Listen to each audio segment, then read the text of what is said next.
Hello, everyone. Everybody has Saturn in their charts. And where you find him, that is where you find your work in the world. So, wherever the Saturn is situated, that is where your work is. That is what your work is all about. So, whichever house it denotes is the work that you will carry. So, why are you here in this life at this time is what Saturn points out. So, today, my friends, I am going to take a little bit of more time than the usual because I am not only going to tell you stories about Saturn, but I also have to tell you tales about Rahu and about Ketu.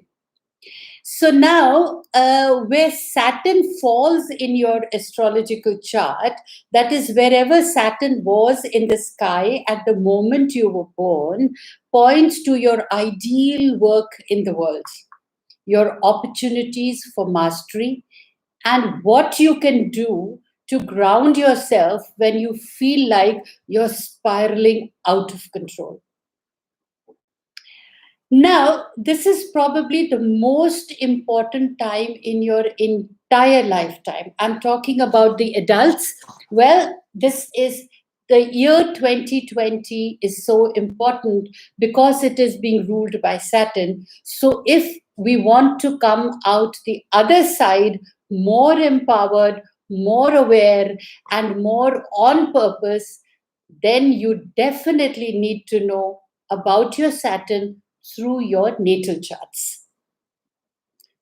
But before that, let me just now get started about the Saturn, Rahu, and the Ketu stories. The basic astronomical facts about Saturn. Now, Saturn is the second largest planet in our solar system. Its surface is made out of liquid and gases. That means there's a lot of creativity in our mind. Saturn is also well known for its complex ring system, which astrologically means you have to break through the obstacles, you have to be empowered within yourself, have confidence, and come out as a winner. Now, Saturn takes 29.5 years to make one orbit around the Sun, and it takes 10 hours of 40 minutes to complete one rotation on its axis. Saturn has 62 natural satellites, of which Titan is the most famous as it is the biggest satellite in our solar system. Saturn retrogrades for about 135 days per year. Now, what does Saturn in Hindu mythology tell us? What does it talk? It says, now Saturn is tall, black, long-limbed, and emaciated with reddish brown eyes, large teeth and nails, prominent veins, a sunken stomach, a long beard, matted locks, and a stiff body. Well, I would take out the reddish brown eyes. That is also quite mesmerizing, the large teeth and nails. And I would say he's tall, dark, and handsome. He is lame and his limbs are rigid. I would take out the lame part and say that his limbs are taut. Intensely harsh. He's cruel in authority. I would say he's authoritative, and his gaze is utterly terrifying. Saturn is the son of the sun, is the sun, S-O-N, of the sun, S-U-N, and his wife Chaya, shadow. So Saturn is if you remember the story of the sun, how the Chaya had taken place. So Saturn is the story of, he's the son of Sun and his wife Chaya, and is the brother of Yama, the god of righteousness and death. As soon as Saturn was born, his gaze fell on his father and caused vertigo. His gaze next fell on the sun's charioteer, who fell and broke his thigh. Then next upon the 7 horses of his chariot, they all went stone blind. Now the sun tried a number of remedies. but nothing worked. It was only when Saturn's gaze left them that the sun's skin cleared, his charioteer's humor healed, and his horses regained their sight. Now, Saturn became a planet after performing penance in Benares and propitiating Lord Shiva. When Shiva's son Ganesha was born, his mother Parvati wanted to show the boy to Saturn. Saturn politely advised her not to do so, but when she insisted, he gazed at the child reluctantly with only one eye. Instantly, Ganesha's head was reduced to ashes. To prevent Parvati in her anger for destroying the universe, Lord Vishnu cut off head of a bull elephant and joined it to Ganesha's body. Now Saturn is the lord of longevity, death, justice, and time. Even King Indra and all the gods panic when Saturn is nearby. For over the ages, many thousands of Indras have been overtaken by the power of time. So Saturn is feared, but is there need to fear? My answer is no. It is just a very strict disciplinary master. And these are all illusions that if Saturn looks at the person out of fear, half of us, just don't do the right things. So, what are the astrological facts about Saturn? The gender of Saturn is neuter.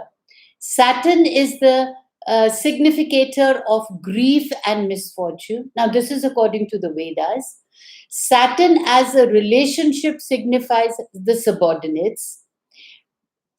Planetary cabinet status of Saturn is that of a servant. The temperament of Saturn is very cruel, insensitive, and harsh. The element governed by Saturn is air. The primary quality of Saturn is dull or ignorant. The caste of the Saturn is Shudra or a lower caste. Now, this is according to the Vedas, though in today's world we don't think about caste, but we could probably think about intelligent and unintelligent, or educated or and uneducated. The nature of Saturn, they say, is malefic. The directional strength of Saturn is in the seventh house, and the directional weakness of Saturn is always in the first house. So the Saturn rules the zodiacal signs of Capricorn and Aquarius.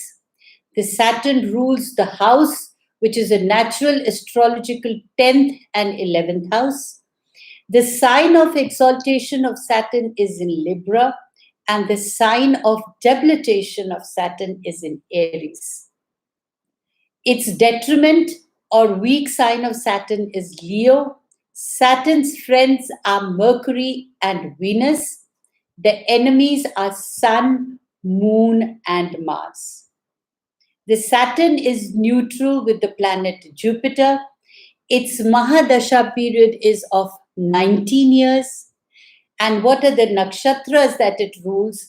Well, the Saturn rules the nakshatras Pushya Nakshatra, Anuradha Nakshatra, and Uttarabhadra Nakshatra.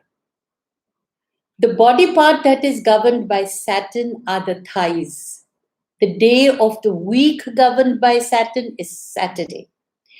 Direction ruled by Saturn is west. The season governed by Saturn is the winter season. Metals governed by Saturn are iron and lead. The gemstone governed by Saturn are blue sapphire, or a kyanite, or an iolite. Substitute gemstones are also lapis lazuli. The colors ruled by Saturn are black and blue. And the numbers, as per numerological, are governed by Saturn are 8, 17, 26, 35. In fact, all those that adds up to an 8 are governed by the planet Saturn. Now, what are the positive keywords for Saturn? Experience, patience, humility, wisdom, and compassion. The negative keywords for Saturn are challenges, sorrow, delay, depression, disappointment, and feeling limited or limitation.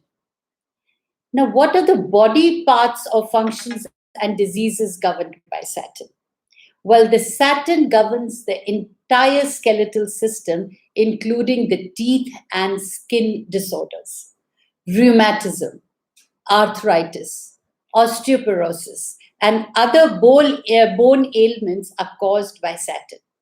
Now, Saturn rules the Capricorn and Aquarius, so all the diseases governed by these two signs are automatically governed by the Saturn. So that you have to be careful of if your knees, calves, ankles are paining. That means the Saturn is pretty weak in your chart, and you need to do something to rectify it. It's also connected with the digestive system as it rules the processes of the gallbladder. It also signifies oxygenation process of the body. It rules the spinal cord, coordination of the muscle, nerve, and brain. Thus, it denotes multiple sclerosis, blood circulation related problems, blood disorders, blood poisoning, lumbar disorders, etc. Whatever sign Saturn is found in at birth might determine what organ, tissue, or your area of the body is potentially hypofunctioning. That is, whether it's sluggish and not working up to normal expectations. It rules the minerals calcium, fluorine, and sulfur. Now, what are the professions governed by the Saturn? Well, Saturn represents all career and vocations that are related to hard labor, tradition, the practical real estate, the old and the conservative. Saturn denotes people working or associated with labor and menial jobs like working as a peon, servants, industry, and factory workers, domestic workers, the drivers, the cabmen. It's basically hard work. All career and jobs associated with the mines, farms, agriculture, gardeners, but they're all very tangible. The real estate, builders, bricklayers, tanners, all these are ruled by Saturn. Saturn, due to strict, hard, conservative, and lonely life of people connected with these jobs. So, manufacture and trading in rail engines and locomotive of all kinds, including manufacturing and trading in cars, they come under Saturn. So, it also includes all those associated with even theft, robbery, dacoit, plundering. That's a dark side of the Saturn. Pickpocketing, and any other kind of criminal or other unlawful activities, because these people, either their Saturn is debilitated or weak, and they're really not aware that what can Saturn do if you are being indisciplined, or if you're being indiscreet, or if you're not doing things that can harm not only yourself, but if you're doing things that are harming the other people also. So once they are made aware, they can actually start rectifying themselves. So, what are the mantras for Saturn? The mantras for Saturn are, and here I would say the thing that I have picked up from the Vedic astrology by knowing this story is that it's very important to enjoy your work. It's very important that you be prepared for the hard work, and the results will automatically follow. And I've also learned this mantra because I'm a Capricorn, and I personally feel that if I say this mantra, the energies in my body are very, very strong that time. So that is Om Pram Preem Prom Shah Shanicharaye Namah. It's Om Pram Preem Prom Shah Shanicharaye Namah. And what is the Gayatri mantra of the Saturn? Om Kak Dhwajaya Vidamahi Kahare Hastaya Dhimahi Tano Mandaha Prachodayat. Now, what are the remedies for Saturn to be performed if the Saturn is not well placed in the horoscope? So, what does the Vedic astrology tell us? It says worshipping of Lord Hanuman, recitation of Hanuman Chalisa and Mahamrutyunjay mantra are very good. Reciting of Saturn mantras. And what is the charity? If you donate black cloth, things made of iron, mustard oil, black sesame on Saturdays to old men. Fasting done on Saturdays. The puja is the Hanuman puja.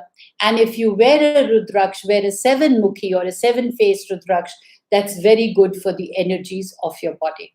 Now, this was according to the Vedic astrology. What I learned from the Saturn is that, okay, these are the attributes. That is how Saturn came into existence. So, what do I need to do? I need to always make sure that I keep away from depression by doing things what excites me or what makes me feel productive. And I've also realized that Saturn is always seeking hard work. So if I'm ready to do hard work, if I'm ready to put in my bit of work, and knowing that my Saturn is placed in a particular house, so I choose that kind of a job. And once I choose that kind of a job, intuitively, I also feel that I am connecting and I am feeling happy. That makes me feel very good. When I recite the mantra of Saturn, I do feel the chakras of my body invigorated. I do feel the despondency tends to vanish away. And I have experienced it in my own life that sometimes when I'm not doing, there are days in your life where you actually, because I'm not a ritualistic person.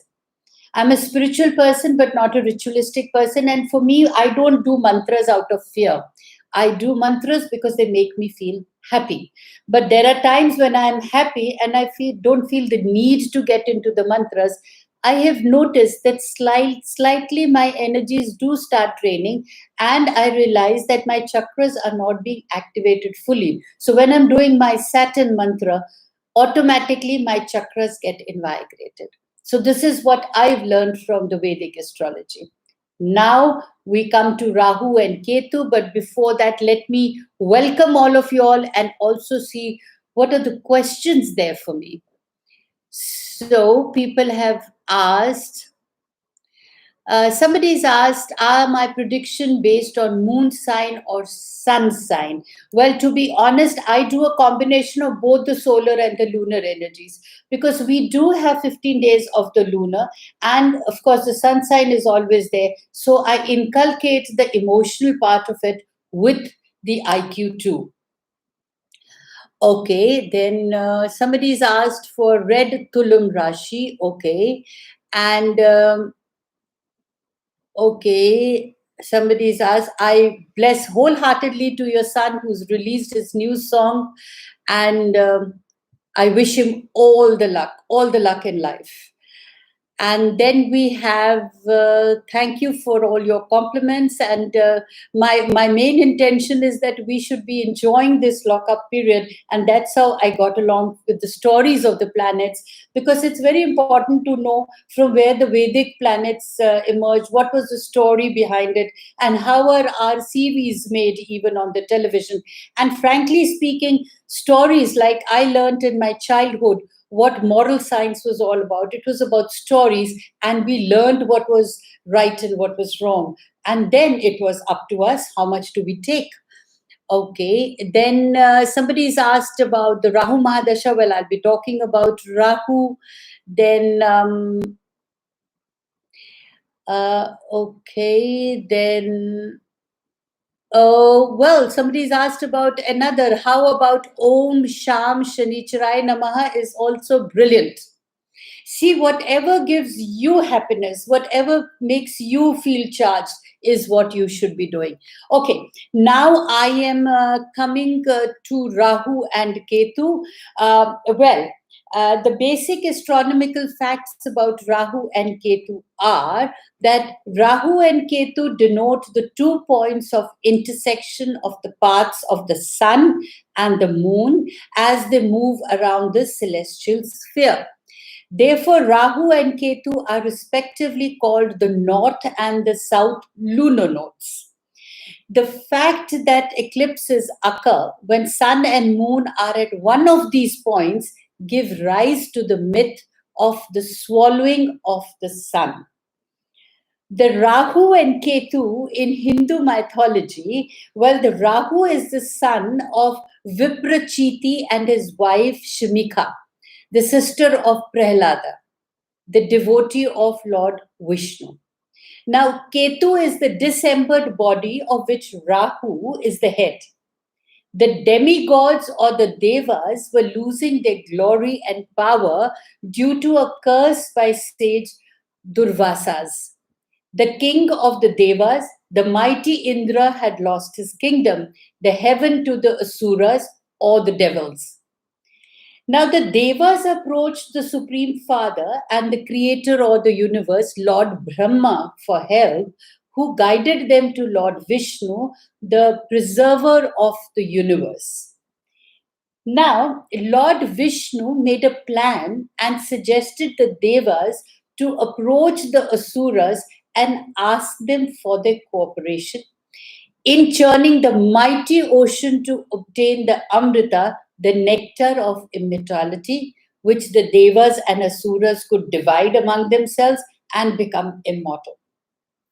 Now, the devas approached asuras who agreed as this task required combined efforts of both the devas and the asuras.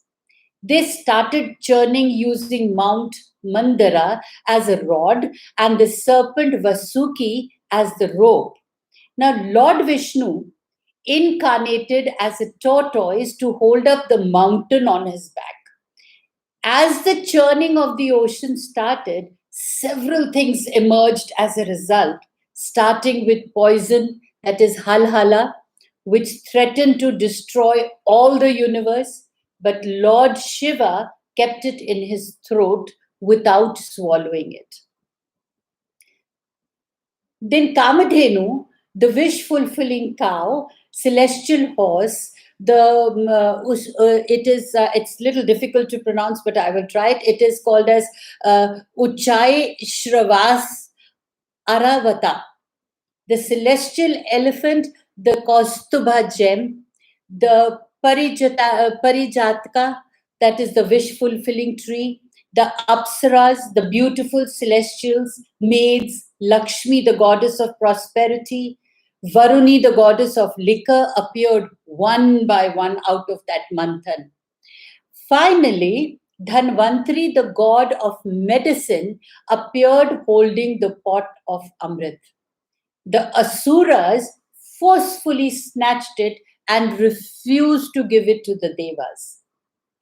Now, Lord Vishnu then incarnated as Mohini, the enchantress, the most beautiful female form in the universe. Devas knew this plan and controlled themselves, but the Asuras were overwhelmed with lust for her and agreed to her decision for distribution of nectar as per her rules. She asked all the devas and asuras to sit in a line and started distributing nectar first to the devas. Now, Rahu disguised himself as one of the devas and sat between the sun and the moon gods, who recognized him and told Vishnu, who was in the form of Mohini. Lord Vishnu severed Rahu's head with his discus, the Sudarshan Chakra, but not before he had managed to drink a drop of that nectar and became immortal. Thus, his head and body became separate, but both became immortal as separate entity due to the nectar. The head is known as Rahu and the headless body is Ketu. Like in English, in the Western astrology, we say the dragon's head and the dragon's tail. Now, since then, Rahu and Ketu constantly chase the sun and moon for revenge, for they are the cause of separating head and body of the devil Rahu. And when they succeed catching sun and moon, they swallow them, causing the solar and the lunar eclipse, but they cannot hold them for long. And sun and moon again emerge intact, as they also had the nectar and are immortal. That's the story. So that's how where they say Rahu illusionary, Ketu gives you the realistic punches. How you take them depends upon your free will. Now, what are the basic astrological facts about Rahu and Ketu? Well, the gender of Rahu and Ketu, Rahu is feminine and Ketu is of neuter gender. Rahu and Ketu are significators of the spiritual knowledge, and Ketu for moksha, of final liberation. Again, if you're seeking the final liberation in a particular lifetime, is when you get the moksha. So Ketu talks about spiritual knowledge, and Rahu for spiritual knowledge and Ketu for moksha. Rahu and Ketu as a relationship signifies that Rahu governs maternal grandparents and Ketu denotes on the paternal grandparents. They do not have any status in the cabinet of the sun. Temperament of Rahu and Ketu is very erratic and unpredictable.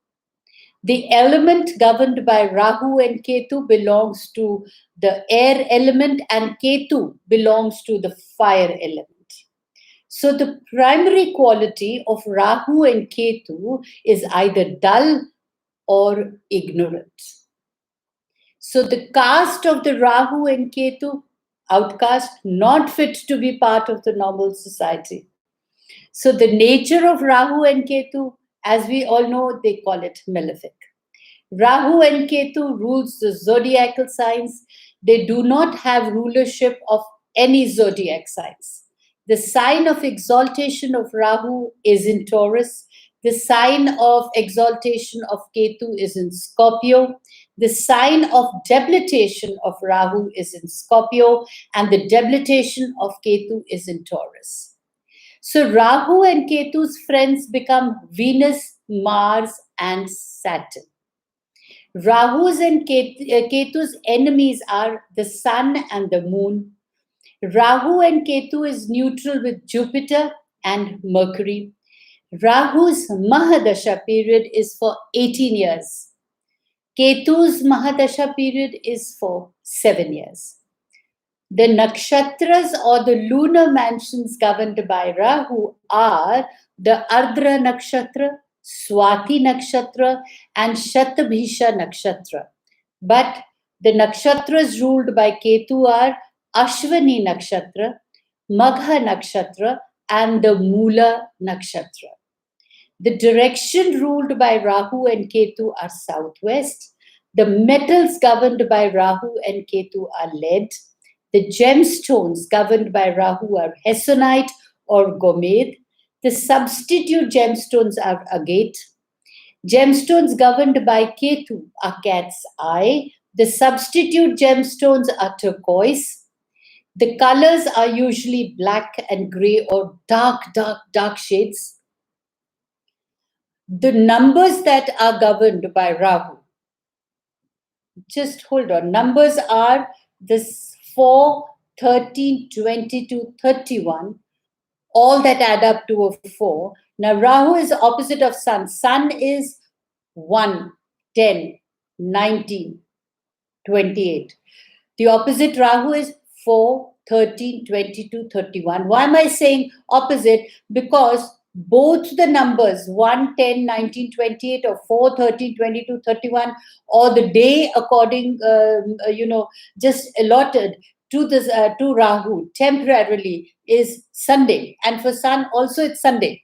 So the Sun is the positive aspect of it. Rahu is the opposite aspect of it. So the numbers as per numerology is governed by Ketu, which is the moon, the opposite of moon. It's all about your emotions. So Ketu is 7, 16, 25, 34, and all those that add up to 7 are governed by it. But if you look at it, the day that is allocated is is Monday, and the moon is also Monday. So Monday is 2, 11, 22, 29, Ketu is 7, 16, 25, and 34 is later. I'm talking about only 7, 16, and 25 of the month. Now, what are the positive keywords for Rahu? It's originality, independence, insight, inspiration, and imagination. But what are the negative keywords for Rahu? Confusion, deception, illusion, addiction, and neurosis. The positive keywords for Ketu are idealism, self sacrifice, spirituality, intuition, and compassion. The negative keywords for Ketu are fanaticism, eccentricity, violence, immorality, and impulsiveness. What are the body parts that function and disease governed by Rahu and Ketu? Well, Rahu and Ketu does not govern any body parts, but will govern the body part as denoted by the planet or planets which they are in conjunction or in aspect with. So Rahu and Ketu govern all types of epidemics, insanity, skin diseases, poisoning of all types. Rahu acts like Saturn sometimes and Ketu like Mars. Thus, all the body parts and diseases governed by Saturn is also governed by Rahu, and all body parts and diseases governed by Mars are also governed by Ketu. The professions that are governed by Rahu and Ketu, as Rahu acts like Saturn and Ketu, like Mars, generally they rule the professions signified by Saturn and Mars. But apart from this, they signify professions related to occultism, magic. Rahu or the dragon's head or North Node. North Node is another name for Rahu. It represents foreigners, foreign countries, foreign travel, engineering, and technical trades, gambling dens, the underworld, and the bad elements in the society. Whereas Ketu or dragon's tail or South Node represents technical trades, spiritual inclinations, superstitions, and electronics. Now, what are the mantras for Rahu? Well, the mantra for Rahu is, in case, if you feel disillusioned at times and you feel that you can't think and you need to think straight, but you're confused, if you actually do this mantra that is of Rahu, Om Bhram Bhreem Bhrom Saha Rahave Namaha. You say this mantra for 10 times completely with your heart and purity of intent, and concentrate on each word. Your chakras will become so powerful, your intuitive chakra will become so powerful that you will actually start finding solutions to whatever confusions are there in your life. So I'll say the mantra again. It is Om Bharam Bhreem Bharom Saha Rahave Namaha. Actually, if you see, these mantras have vibrations when you're speaking, like Brahm. Like in yoga or meditation also, they teach you to do the Brahmari so that the mind faculties are open. That is what I have learned from these mantras. So what is the Gayatri mantra of Rahu? Om Naka Dhwajaya Vidmahe Padma Hastaya Dimahi Tano Rahu Prachodayat. So that is the Gayatri mantra. And now we come to the mantra of Ketu. What is the Bij mantra? That is the main mantra of Ketu. It is Om Sram Sri Srom Saha Ketave Namaha. Basically, what I do when I need to decide among something, I first do the Bij mantra, then I do my Ketu mantra, and then I just take a toss of the coin, and heads, yes, this I should decide, tails, this I should not decide, has worked for me and has also worked for a couple of my very close clients who have come back to me and said it's worked. So I am sharing this with you. Probably even you all can try it. So the Bij mantra for Ketu is Om Sram Sri Srom Saha Kitave Namaha. And the Gayatri mantra for Ketu is Om Ashwadva Jaya Vidmahe Sula Hastaya Dimahi Tano Ketu Prachodayat. Now, what are the remedies for the Rahu and Ketu if it is not well placed in the horoscope, or if you feel that it is affecting you a lot? According to the Vedas, they say worshipping of Bhairava or Lord Shiva, recitation of Kala Bhairava Ashtakam, reciting of Rahu mantras, as I've just said, Rahu and Ketu mantras. Charity is donating blue clothes, blankets, urad dal, that is the horse bean, or coconut on Saturdays to people who are needy. Fasting on Saturdays.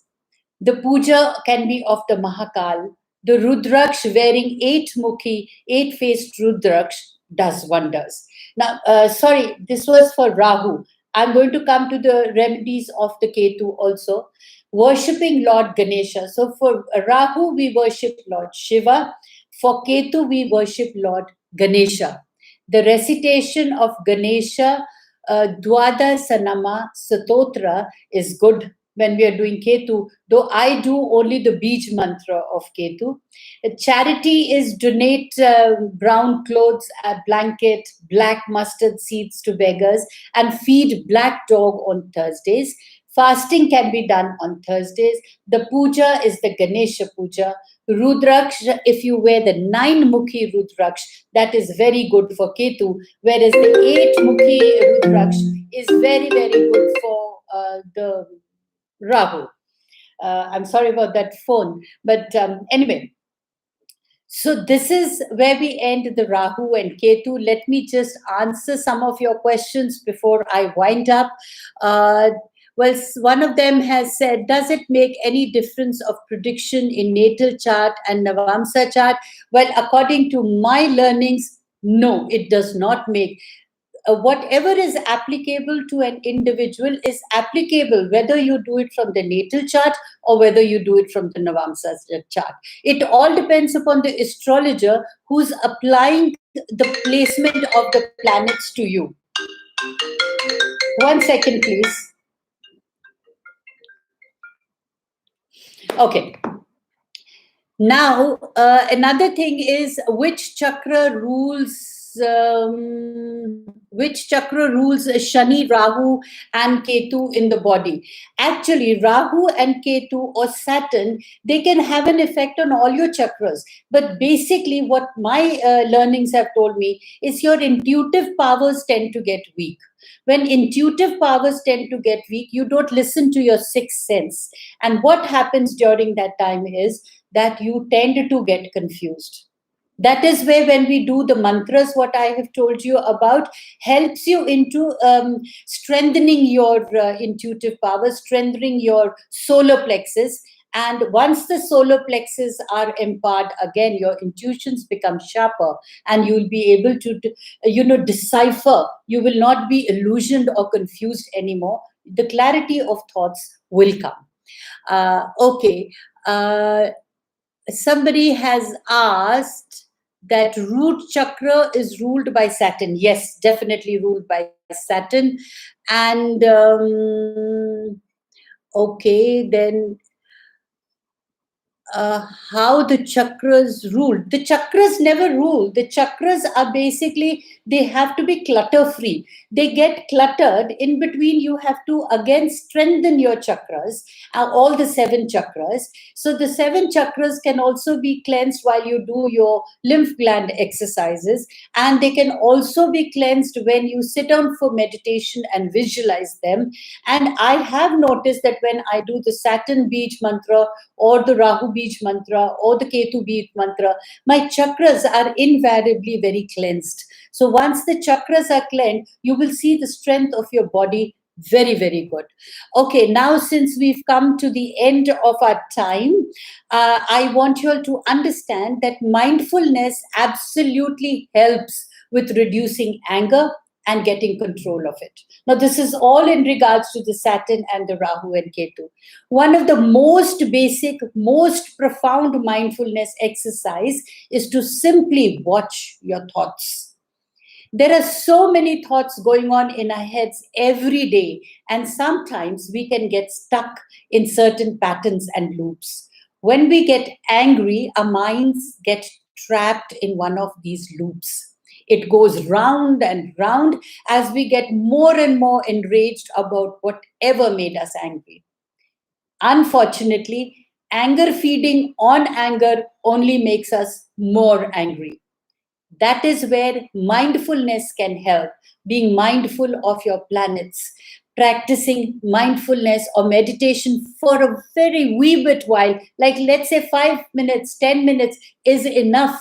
You don't have to sit for half an hour. Just get up in the morning, 5, 10 minutes, give it to yourself. Be mindful, practice mindfulness, and you start to notice your thoughts and feelings as they are happening. And when you're able to notice you're having a certain thought or feeling, your perspective shifts from being in it to being outside of it. You become the observer of the thought or feeling. Now you're detached a little from it, and that is when the transformation starts happening. You will start to feel calmer, more relaxed, more centered, and the intensity of the anger starts to decrease. This exercise is very good, and knowing the placement of your planets actually becomes easier understanding them when you practice all this. I often find when I notice my anger, I'm able to be present and observe it for a couple of minutes, but then I quickly find myself back in a state of anger again. But I again start doing the practice and doing this for 2, 3 times. Finally, I realize I am out of it. This is very normal if it's happening to you all. Every time you fall into anger again, simply notice it. Come back to the present, and after some time, your state will become more relaxed and calm overall. Why am I talking about anger and irritability? Because this entire year around, since it's governed by Saturn, you are going to be feeling all this. When we feed anger with more anger, the anger grows stronger. So one way to shortcut and or short circuit this loop is by going and reading your natal charts. The information that you gather from knowing yourself through the placement of your own stars at the time of your birth is so valuable. Know yourself as the real you and not what the world has made you believe that you are. Be compassionate to yourself and become the person you want to be. Live your dreams and not the dreams of others. Your natal chart is the real map of your life. How you color it is your free will. When you flood yourself with love and compassion and kindness, anger will not last long. As I wind up today, my wishes and blessings are always for you. Last but not the least, for any further information and intimations, you're requested to subscribe to my YouTube channel, visit my website to know more about the natal charts made my way, which are actually the story of your life. What is the shape of the coming future for you and how you can restructure or rebuild it? It will always be beneficial for your well being. Because I believe in taking the positive side of the planets, and if they are looking, they are in a degree where they are reflecting the weakness or the debilitation or the afflictions, then I might as well make you aware that these are the things that you need to do to empower yourself. For I strongly believe that as self awareness leads to the great transformation of life. Waking up to who you are requires letting go of who you imagine yourself to be. So segregate your Rahus and your Ketus and understand what the Saturn is demanding of you. Choose that. See, look into your own self. Look what requires to be restructuring, because life is what you make it.